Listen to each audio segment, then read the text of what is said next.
Pas di kuburan kuda, gua dijegat sama perempuan dari tanjakan Seruni ini.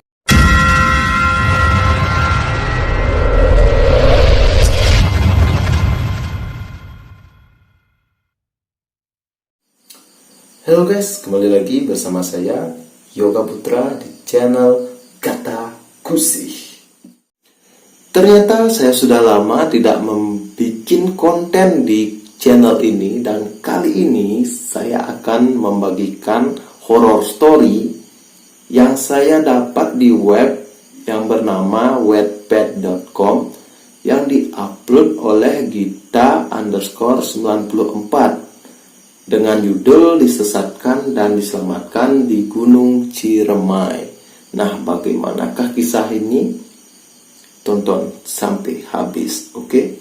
Tapi sebelum itu, jangan lupa klik tombol subscribe, dan jika berkenan, kalian klik tombol like.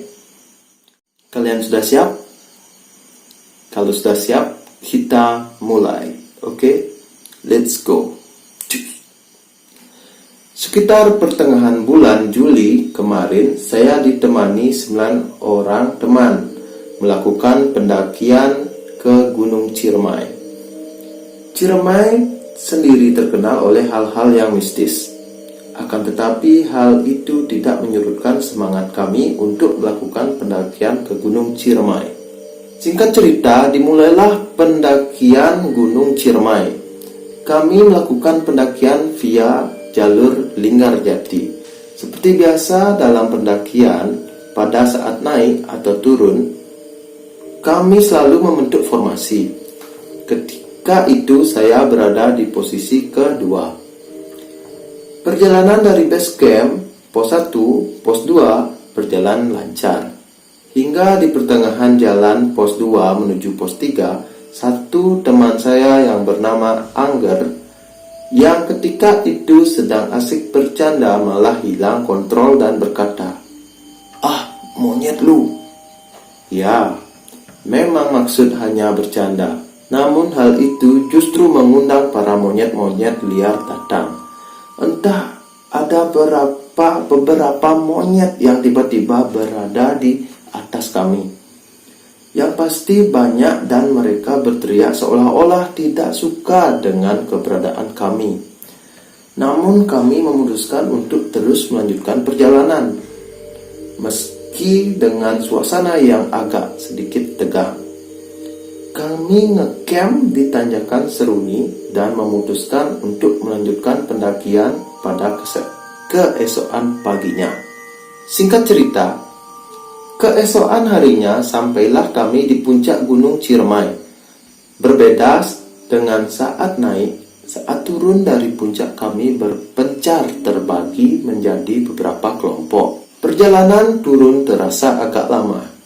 Entah karena apa, sampai salah seorang teman saya yang bernama Sogi berkata, "Noh, lihat dia di tenda kita," sambil menunjuk ke arah pepohonan yang berada di bawah kami.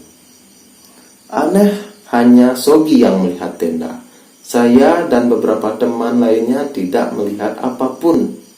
"Mana ada tenda Sigi? Itu tenda buta mata lu ya?" Dengan nada yang sedikit tinggi dan menunjuk ke arah yang sama. Padahal jelas-jelas tidak ada tenda sama sekali. Kami lalu melanjutkan perjalanan dan akhirnya sampailah di tenda kami. Setelah makan dan istirahat sebentar, kami lalu memutuskan untuk langsung turun gunung. Sekitar jam 9 malam, kami mulai perjalanan turun. Perkiraan kami ketika itu mungkin jam 1 atau jam 2 kami telah sampai di base camp. Formasi saat turun ada perubahan. Saya kini berada di posisi akhir. Sama seperti saat perjalanan turun dari puncak Gunung Ciremai. Perjalanan turun menuju base camp juga entah mengapa terasa begitu lama. Saya yang berada di posisi terakhir merasa seperti ada orang di belakang saya, tapi tidak saya hiraukan, mungkin hanya perasaan saya saja. Ini mulai gangguan.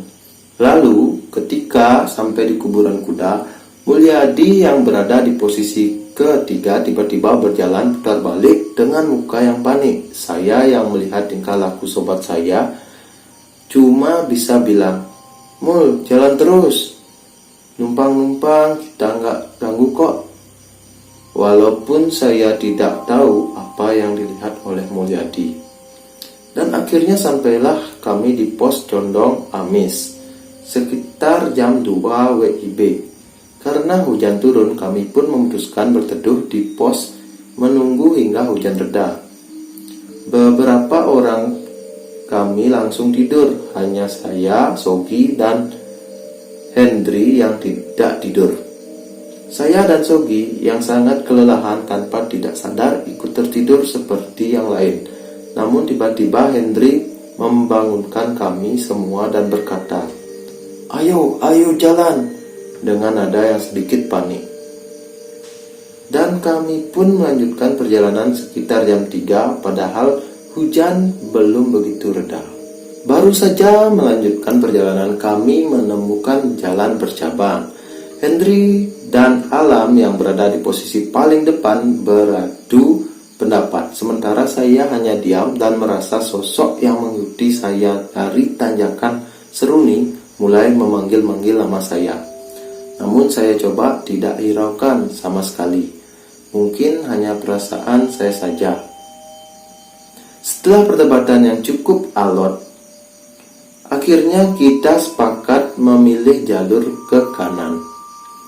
Jalur yang dipilih Hendri, anehnya jalur itu sedikit berbeda seperti jalur yang kita ketemui pada saat naik. Namun kita tetap meneruskan perjalanan. Mungkin kami hanya berbeda jalur, mungkin ini jalur lama. Begitulah yang ada dalam pikiran kami saat itu. Kami juga berpikiran kami nggak mungkin nyasar selama kita masih di jalur dan masih banyak jejak-jejak manusia. Tetapi jalan yang kami lewati sepertinya berputar-putar. Saya dan beberapa teman lain merasa kita sudah 3-4 kali melewati jalur yang sama, padahal lampu kota sudah sangat terlihat. Sampai akhirnya kami break sejenak karena azan subuh sudah berkumandang. Setelah azan selesai, kami melanjutkan perjalanan, tetapi ada sedikit perubahan formasi.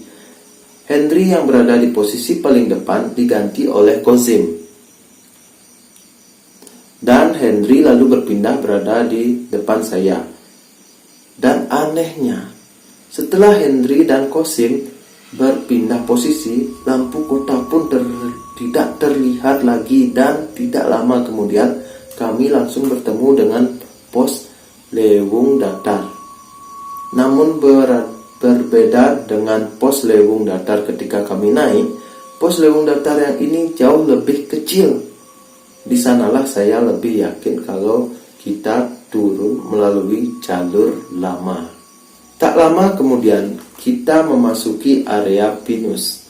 Dalam hati saya sangat bersyukur.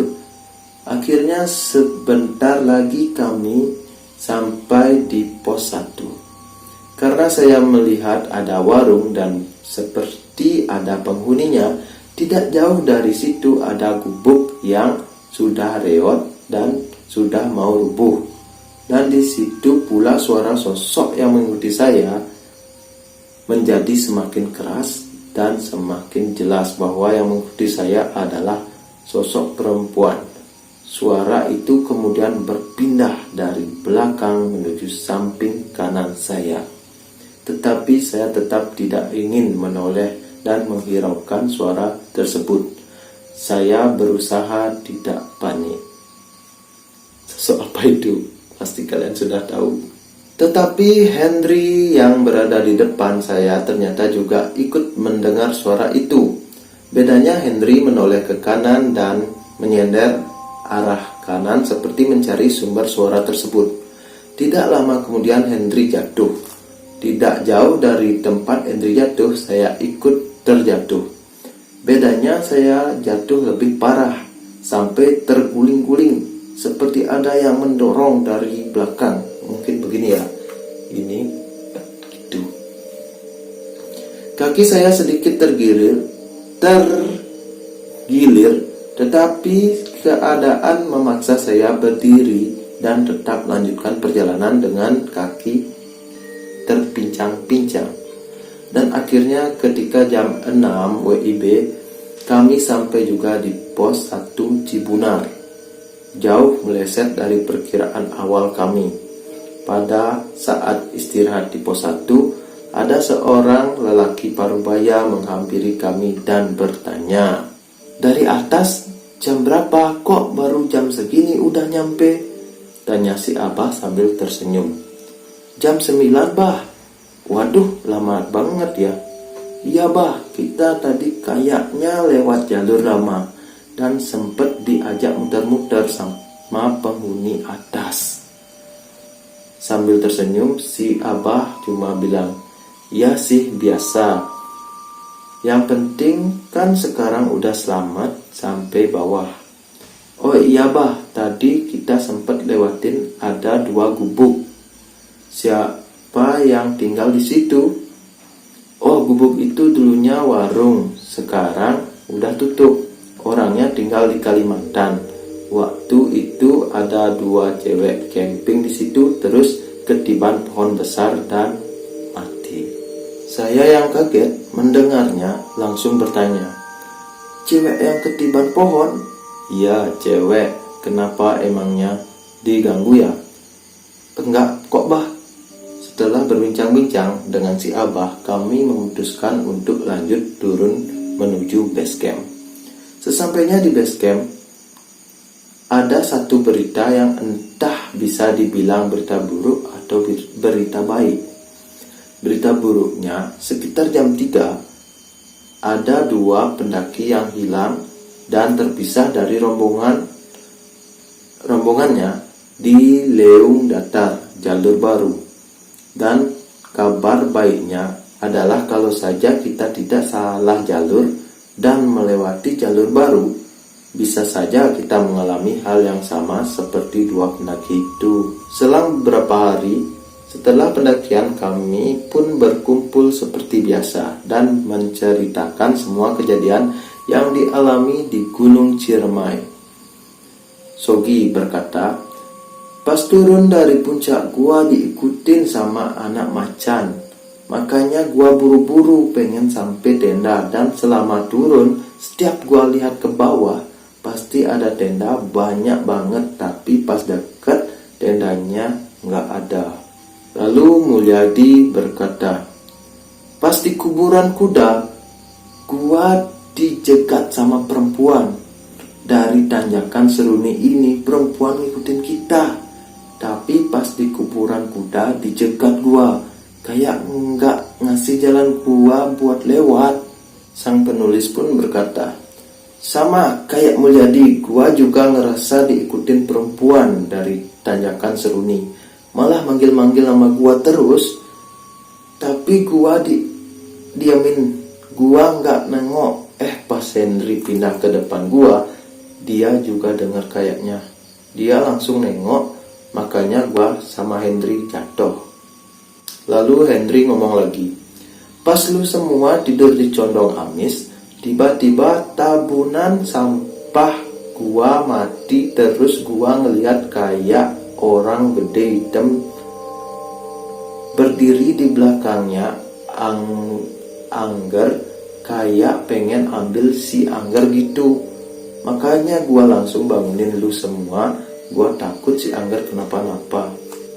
Kusim pun ikut berkata, "Kalau gua nggak ngelihat apa-apa, cuma gua ngerasa ada yang beda sama si Henry waktu dia buka jalan. Kayak ada yang ngendaliin. Terus dia sering ngomong sendiri, makanya gua suruh tukeran posisi." Lalu Alam ikut ngomong, "Iya bener Kosim, gua di belakangnya Henry juga ngerasain. Si Henry ngomong sendiri. Pas kita nemu jalan cabang, gua sempet debat sama dia." Tapi dia bilang ada yang ngasih tahu kalau jalur kanan salah. Tetapi kita tetap harus lewat situ. Dia sampai bilang, lu semua harus percaya sama gua. Gua nggak akan salah jalan. Sementara itu, sepulang dari Gunung Ciremai, Angger berubah menjadi lebih pendiam. Dan Angger sudah jarang kumpul dengan kami. Entah apa yang membuat dia berubah. Apa mungkin ada hubungannya dengan monyet yang dia panggil itu? Atau ada kejadian lain yang dia alami? Entahlah. Nah, bagaimana cerita kali ini? Tentang horror story yang berjudul Disesatkan dan Diselamatkan di Gunung Ciremai. Seru bukan? Di sini menurut saya sendiri, mereka sangat beruntung.